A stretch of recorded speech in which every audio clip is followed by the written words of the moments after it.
ಗೆಳೆಯರೇ, ಇವತ್ತು ನಾವು ಪಿಂಟ್ರೆಸ್ಟ್ ಆ್ಯಪ್ನಿಂದ ಯಾವುದಾದ್ರೂ ಪ್ರಾಡಕ್ಟನ್ನು ಆರ್ಡರ್ ಮಾಡೋದು ಹೇಗೆ ಅಂತ ಚರ್ಚೆ ಮಾಡೋಣ. ಅಲ್ಲಿ ಹಲವಾರು ರೀತಿಯ ಒಂದು ಬಟ್ಟೆಗಳಿರ್ಬೋದು ಅಥವಾ ಫ್ಯಾಷನ್ಗೆ ಸಂಬಂಧಪಟ್ಟಂಥ ಪ್ರಾಡಕ್ಟ್ಸ್ಗಳಲ್ಲಿ ಬರ್ತಾ ಇರುತ್ತೆ.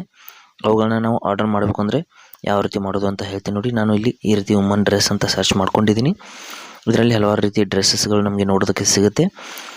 ಇಲ್ಲಿ ನೋಡ್ಬೋದು ಈ ರೀತಿ ಒಂದು ವಿಡಿಯೋ ಪ್ಲೇ ಆಗ್ತಾ ಇದೆ. ಇದ್ರ ಮೇಲೆ ಕ್ಲಿಕ್ ಮಾಡ್ಕೋತೀನಿ. ಈ ಒಂದು ಪ್ರಾಡಕ್ಟ್ನ ಆರ್ಡರ್ ಮಾಡಬೇಕು ಅಂದರೆ ಇದ್ರ ಮೇಲೆ ಕ್ಲಿಕ್ ಮಾಡಿದ ನಂತರದಲ್ಲಿ ಇಲ್ಲಿ ನೋಡ್ತಾ ಇರ್ಬೋದು ಕೆಳಗಡೆ ಅವರು ಅದಕ್ಕೆ ಸಂಬಂಧಪಟ್ಟಂಥ ಡಿಸ್ಕ್ರಿಪ್ಷನ್ ಕೊಟ್ಟಿರ್ತಾರೆ. ಇಲ್ಲಿ ಸಿ ಮೋರ್ ಅಂತ ಕ್ಲಿಕ್ ಮಾಡ್ಕೋಬೇಕು.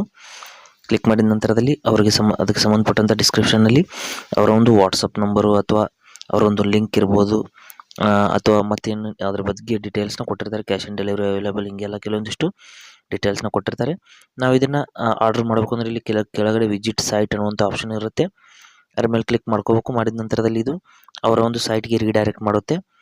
ಅಲ್ಲಿ ನೋಡಿ, ಇಲ್ಲಿಂದ ನಾವು ಆ ಒಂದು ಪ್ರಾಡಕ್ಟ್ನ ಸೆಲೆಕ್ಟ್ ಮಾಡಿಬಿಟ್ಟು ನಾವು ಆರ್ಡರ್ನ ಪ್ಲೇಸ್ ಮಾಡ್ಬೋದು.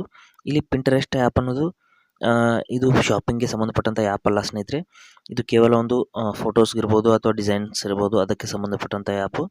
ಅದಕ್ಕಾಗಿ ಇಲ್ಲಿಂದ ನೀವು ಯಾವುದೇ ಪ್ರಾಡಕ್ಟ್ನ ಆರ್ಡರ್ ಮಾಡ್ಬೇಕಂದ್ರೂ ಸ್ವಲ್ಪ ಯೋಚನೆ ಮಾಡಬೇಕಾಗುತ್ತೆ. ಯಾಕೆಂದರೆ ಕೆಲವೊಂದಿಷ್ಟು ಇಲ್ಲಿ ಫ್ರಾಡ್ಗಳು ಕೂಡ ಆಗುವಂಥ ಸಾಧ್ಯತೆಗಳು ಇರುತ್ತೆ. ಯಾಕೆಂದರೆ ನಾವು ಅದ್ರ ಮೇಲೆ ಕ್ಲಿಕ್ ಮಾಡಿಬಿಟ್ಟು ಇಲ್ಲಿ ಬೇರೆ ವೆಬ್ಸೈಟ್ಗೆ ಬರ್ತೀವಿ. ಇಲ್ಲಿಂದ ಈ ಪ್ರೈವೇಟ್ ವೆಬ್ಸೈಟ್ನಿಂದ ನಾವು ಆರ್ಡರ್ ಮಾಡ್ತಿರ್ಬೇಕಾದ್ರೆ ಇಲ್ಲಿಂದ ನಮಗೆ ಪ್ರಾಡಕ್ಟ್ ಸರಿಯಾಗಿ ಸಿಗುತ್ತಾ ಇಲ್ವಾ, ಅಥವಾ ನಮಗೆ ಅಮೌಂಟ್ ಅನ್ನೋದು ಏನಾದರೂ ಮೋಸ ಆಗುತ್ತಾ ಅನ್ನೋದು ಇಲ್ಲಿ ನಮ್ಮ ರಿಸ್ಕ್ ಮೇಲೆ ನಾವು ಆರ್ಡರ್ ಮಾಡಬೇಕಾಗತ್ತೆ.